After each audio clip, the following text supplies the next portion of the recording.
tensions boiled over after Trump gave his latest election speech. Nearly 1,000 demonstrators started to clash with the presumptive Republican nominee's supporters outside the convention venue.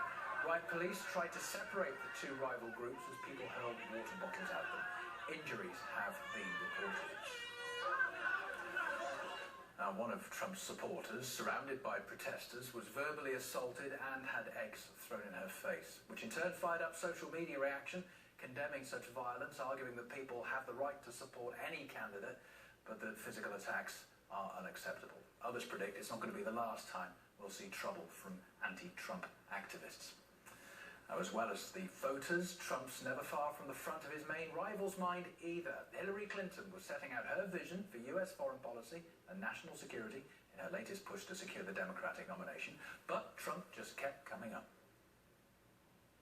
Candidate for president, there's nothing I take more seriously than our national security. Letting ISIS run wild, launching a nuclear attack, starting a ground war, these are all distinct possibilities with Donald Trump in charge. Donald doesn't see the complexity. He wants to start a trade war with China. Donald Trump doesn't know the first thing about Iran or its nuclear program. Ask him. It'll become very clear very quickly. Donald Trump said if he were grading Vladimir Putin as a leader, he'd give him an A. If Donald gets his way, they'll be celebrating in the Kremlin. Donald Trump, Donald Trump, Donald Trump, Donald Trump, Donald Trump, Donald Trump. Feeding global terrorist networks and protecting the homeland takes more than empty talk and a handful of slogans. It takes a real plan. Former American diplomat Jim Jatras told us that Clinton's comments may well backfire.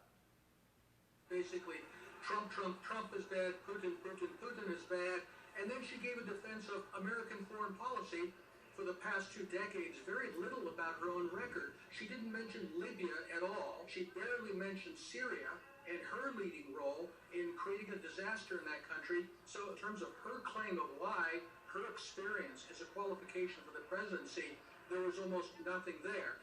And I think it's going to get hit back hard by Donald Trump. She went after his temperament about he's too hot-headed, he's too impulsive, he can't be trusted with the nuclear codes, which then begs the question, do you want to trust the nuclear codes to somebody who is a cold-blooded serial killer?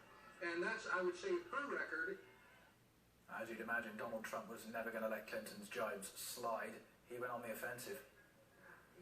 I watched Hillary today. It was pathetic.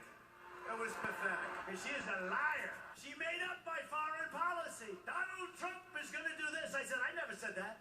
It was so sad to watch. Some of America's biggest firms are exploiting offshore tactics.